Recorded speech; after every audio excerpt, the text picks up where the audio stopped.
আসসালামু আলাইকুম দর্শক বন্ধুরা। আশা করি সবাই ভালো আছেন। এই যে লাউ গাছ দেখতে পাচ্ছেন আবার নানা বাড়িতে মানে আরকি কয়েকদিন পরে আসলাম। এখানে আপনাদেরকে দেখাবো আগে যেহেতু এই লাউ গাছ দেখাইছে কিন্তু এই লাউ হইছে এগুলো আপনাদেরকে দেখাইনি। তো এই লাউ গাছগুলো অনেক বড় হয়ে গেছে মানে লাউগুলো অনেক বড় হয়ে গেছে। এই লাউটা বিশেষ করে বীজের জন্য রাখছে পাকা পাকাবে। তো এটা অনেক বড় হইছে। না দেখলে মানে চোখে না দেখলে বোঝা যাবে না। মাশাআল্লাহ টমেটো গাছগুলো অনেক ভালো হয়েছিল। টমেটোও আলহামদুলিল্লাহ অনেক ভালো হয়েছে। দেখেন এখন টমেটোগুলো মানে একটু হালকা গরম পড়ছিল তো মাঝে, তখন আরকি এই টমেটোগুলো পড়ে যাচ্ছিল। মানে প্রতিদিন টমেটো তুলেও পারা যাচ্ছে না সেরকম একটা হয়ে গেছিল। যেহেতু এই ভিডিওটা করা অনেকদিন আগে প্রায় ২ সপ্তাহ আগে। মানে ২ সপ্তাহ আগে প্রায় গরম পড়ছিল তখন আমি একদিন গেছিলাম। তখন এই ভিডিওটা করা। তো এই টমেটোগুলো পোকায় খেয়ে গেছে বেশিরভাগ। বেশিরভাগ মানে কি সামান্য পোকায় খেয়ে গেছে। অনেক টমেটো আরকি উঠছে। তো এবার টমেটো বাজারে সেরকম বিক্রি করতে পারেনি। মানে সবজির দাম তো এবার কেমন আপনারা সকলেই জানেন। আমাদের আমাদের থেকে আপনারা ভালো জানেন কেমন দাম সবজির। একদম মানে সস্তা। ৳১ ৳২ তাও দিচ্ছে না।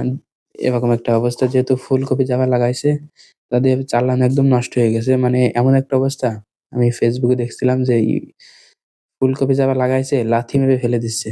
মানে কষ্টতে আরকি লাথি মেরে ফেলে দিচ্ছে। তো অনেকে কমেন্ট করে যে এরকম খাবার জিনিস লাথি মেরে ফেলে দেয় কেউ।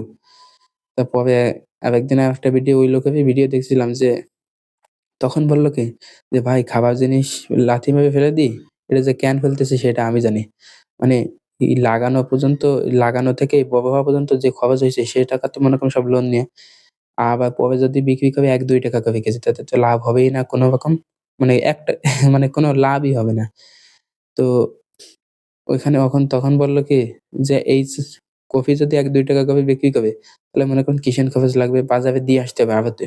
এই মানে আবার টাকা খরচ হবে। এইজন্য কুপায় লাথি মেরে সব ওই চাষ দিয়ে ফেলে দিচ্ছে। তো যাই হোক বাইরের কথা অনেক বলে ফেললাম। তো এখানে দেখতেছেন বেশ কিছু আবার নতুন করে লাগানো হচ্ছে। এই যে ওলকপিগুলো দেখতেছেন এগুলো নতুন করে লাগানো হয়েছে। আর ওই পাশে লাগানোর জন্য আরকি প্রস্তুত করা হচ্ছে। এই যে ওলকপি বস্তাভাবে তোলা হয়েছে এগুলো আরকি আমরা নিয়ে যাবো সব। এগুলো আরকি সব গোবের জন্য। দেখেন অনেকটাই খালি হয়ে গেছে। আবার দেখা যাচ্ছে যা আছে দেখা যাচ্ছে কয়েক মাস খাওয়ানো যাবে অনেক। মানে ১ বস্তা খেয়ে পাবে না একটা গরু। সেরকম একটা অবস্থা। ৪-৫ বস্তা আনলে ১ সপ্তাহ হয়ে যায়। ৪ বস্তা আনলে ১ সপ্তাহ বেশি হয়ে যায়। মানে পাতা যদি ৪ বস্তা হয় তাহলে দেখা যাচ্ছে ৪ দিনে খাওয়ানো যায়। কিন্তু ওলকপি যদি সাথে থাকে তাহলে দেখা যাচ্ছে ১ সপ্তাহ লেগে যায়। দেখেন কি বড় ওলকপি। কমপক্ষে ২ টা ওলকপিতে ১ কেজির বেশি হবে। এরকম সাইজ। ফোনে অতটা বোঝা যাচ্ছে না। এটা দূরে তো আমি আরকি ভিতরে যাইতে পারতেছি না। কিন্তু ওলকপিগুলো অনেক বড়। এবার যে নতুন করে যে ওলকপিগুলো লাগাইছে সেদিন একটা পাঠাইছিল। তা দেখলাম প্রায় ১ কেজি না হলেও প্রায় না ৮০০ গ্রাম হবে সেরকম একটা। ৮০০ গ্রামের বেশি ছাড়া কম হবে না। এত বড় হয়েছে। তা আমি ওইগুলো আপনাদেরকে একদিন দেখাবো। মানে এইভাবে ওলকপিগুলো অনেক ভালো হয়েছে। মানে এই যে যেগুলো লাগাচ্ছে এগুলো এই ভিডিওটা অনেক আগে করা তো এইজন্য আরকি বেশি হয়নি। মানে বড় হয়নি তখন করা। কিন্তু এখন হচ্ছে ওলকপিগুলো বড় হয়ে গেছে। তো যাই হোক এই যে ওলকপি লাগানো হয়েছে পাশে দেখতেছেন এই লাউ গাছ, কুমড়া গাছ এখনো দেখা যাচ্ছে অনেক লাউ গাছ, কুমড়ো গাছ রয়েছে। মানে ওইখানে পচতেছে। মানে কেউ কিনতেছে না। মানে কেনার সময় তো শেষ। মানে অনেক বেশি বীজ ছড়ানো হয়েছিল। যেন বাট বিক্রি হয়নি। ওলকপিগুলো দেখা যাচ্ছে ফেটে গেছিল তো আগেরগুলো হচ্ছে ফেটে গেছিল। এজন্য সেরকম একটা বিক্রি হয়নি। যদি দেখা যাচ্ছে ভালো থাকতো তাও দেখা যাচ্ছে বিক্রি করে পোষানো যেত।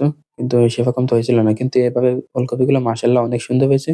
আবার এই যে টমেটো গাছও কিছু মনে করেন চারা যেগুলা সেগুলো বড় হয়ে যাচ্ছে কেউ কিনতেছে না। এখন তো সময় শেষ। আর বিট কপিগুলো মাশাআল্লাহ অনেক বড় হয়েছে। মানে সেই সময় যে যখন আমি ভিডিওটা করছিলাম তখন। আমরা কয়েকদিন আগেও দেখা যাচ্ছে খাইছি। তো বাজারে বিট কপি সেরকম একটা মিষ্টি হয় না। কিন্তু এইগুলা খেয়ে দেখলাম অনেক সুন্দর মিষ্টি। ভালোই লাগলো। তো এই তো আমি সবজিগুলো মনে করেন বাজারের থেকে কেনা সবজিগুলো হচ্ছে বিশেষ করে টমেটোর কথাই বলি আমি নিজে চোখে দেখছি যে টমেটোগুলো মেডিসিন দিয়ে মেরে লাল বানাচ্ছে। মেডিসিন দিয়ে লাল হয়ে যাচ্ছে। মানে কি বলবো টমেটোর ভিতরে যে ভালো তাও না। দেখা যাচ্ছে ফুলও। তো এটা হচ্ছে বাড়ির ভিতরে লাউ গাছ লাগানো হয়েছে। এখানে কয়েকটা আম গাছও আছে, আমে বোল আসছে। তো এই আম গাছটাও মোটামুটি ভালো, লাউ গাছটাও আরকি অনেক ভালো হইছে। তো এই ছিল আমাদের আজকের ভিডিও। আমাদের জন্য দোয়া করবেন। আর ভিডিওটি ভালো লাগলে অন্যদের মাঝে শেয়ার করে দিবেন। অবশ্যই চ্যানেলটি সাবস্ক্রাইব করে রাখবেন। আসসালামু আলাইকুম ওয়া রাহমাতুল্লাহ।